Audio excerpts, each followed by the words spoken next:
नालागढ़ के जगात खाना में अवैध खनन करने वालों ने स्थानीय युवकों पर हमला करने का मामला 2 दिन पहले सामने आया था। स्थानीय युवकों ने जब अवैध खनन कर रहे लोगों को अवैध खनन करने से रोका था। युवकों ने उनसे सिर्फ इतना कहा था कि जहां वह खनन कर रहे हैं वह गांव का श्मशान घाट की जमीन है। गुरचरण सिंह गाँव खेड़ा से बिलोंग करता हूँ, नालागढ़ का हूँ और हम भी हिम प्रवेश संस्था के मेंबर है। आज से नहीं है, बहुत पुराने हम एजुकेशन कर रहे हैं। हमारा एजुकेशन करने का और लोगों को जागरूक करने का यही एक मकसद है कि आप जागो। अवैध खनन हो रहे हैं, जो हमारी चरांदे जो बची है वो इंडस्ट्रियों को अलॉट हो रही है। हम अपना जो गांव के हमारे जो पशु है वो कहाँ चरेंगे, और हमारे जो बुजुर्ग या कोई नौजवान मृत्यु को प्राप्त होता है तो उसके हम संस्कार कहाँ करेंगे, कोई जगह ही नहीं बची है। तो इसलिए ये जो नौजवानों ने बहुत अच्छा कार्य किया, उनको जाके रात को रोकने की कोशिश की, पर इनके ऊपर देखो कितना बड़ा हमला हुआ। अगर किसी का जान माल का नुकसान हो जाता तो क्या करते हम। तो मैं सरकार से और हर डिपार्टमेंट से यही रिक्वेस्ट करूँगा कि जो रात का मैनिंग है वो बिल्कुल बंद हो। जबकि एक कानून बना हुआ है, जंगल का कोई लकड़ी लेके या कोई भी लकड़ी लेके वो भी रात को नहीं निकल सकता ट्रक, चाहे उसके पास परमिट भी है।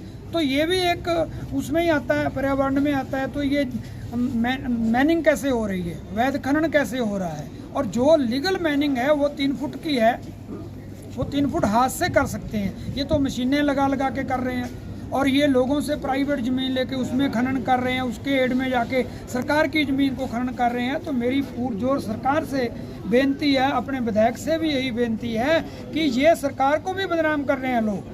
जब ये पकड़े जाते हैं, कोई छोटी मोटी होती है तो ये बोलते हैं जी हम तो बाबे के बंदे हैं, हम तो सरकार के बंदे हैं।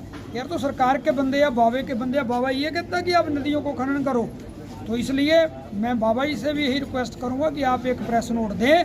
जो लोग ऐसा खनन करते हैं, ऐसा उत्पात मचाते हैं, वो ये बिल्कुल ना करें और बाबा जी को बदनाम ना करें। और आप देख लो, हमारे जो नज़दीक के सोर्स है पानी के, आज 150 फुट वाले पानी बोर हमारे सब सूख गए हैं। अब 300 फुट पे बोर हो रहा है। आने वाले टाइम में 300-400 फुट पे भी पानी नहीं मिलेगा, किसी के घर में पानी नहीं होगा। सरकार तो पहले ही फेल है पानी देने में, पानी है ही नहीं। तो इसलिए मेरे हाथ जोड़ के सभी से रिक्वेस्ट है, मैं मैनिंग वालों को भी यही बेनती करूंगा कि भाई हम आपके साथ लड़ नहीं सकते, पर हम आपको रिक्वेस्ट कर सकते हैं, बेनती कर सकते हैं, आप ऐसा काम मत करो।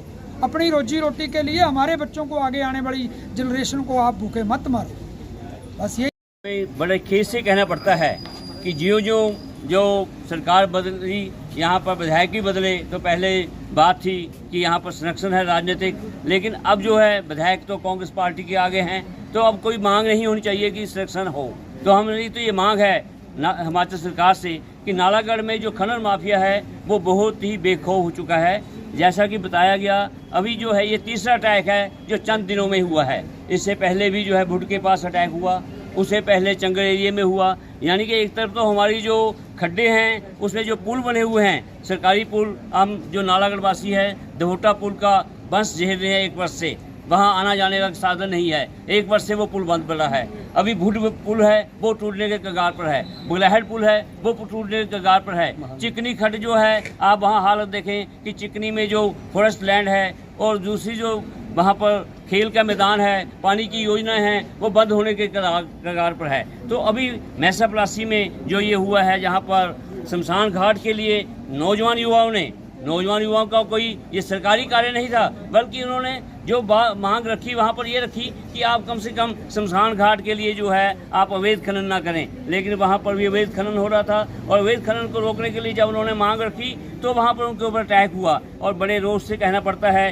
अफसोस से कहना पड़ता है कि 48 घंटे होने जा रहे हैं, लेकिन अभी तक जो मुलजिम हैं वो गिरफ्तारी से बाहर हैं। और जो हमारे इंजर्ड लोग हैं, बहादुर जवान मैं कहूँगा, इन्होंने पर्यावरण के प्रहरी है, इनके जो है इलाज भी आज प्रॉपर अभी नहीं हो रहा है। उनके ऊपर जो प्लस्तर होना है या दूसरा होना है वो कार्रवाई भी जल्दी की जाए। तो हमारी प्रशासन से, एसपी साहब से यही मांग की है कि आप जल्द से जल्द इस जो अवैध खननकारी हैं उनके खिलाफ एक्शन लें, और साथ में इनको उचित जो है इलाज दें, और साथ में इनकी सुरक्षा दी जाए। क्योंकि ये जो लोग हैं, इन्होंने जो कार्य किया है ये पर्यावरण को बचाने के लिए किया है, अवैध खनन को रोकने के लिए किया है। तो ये तो सरकार का फर्ज जो है, जो ड्यूटी।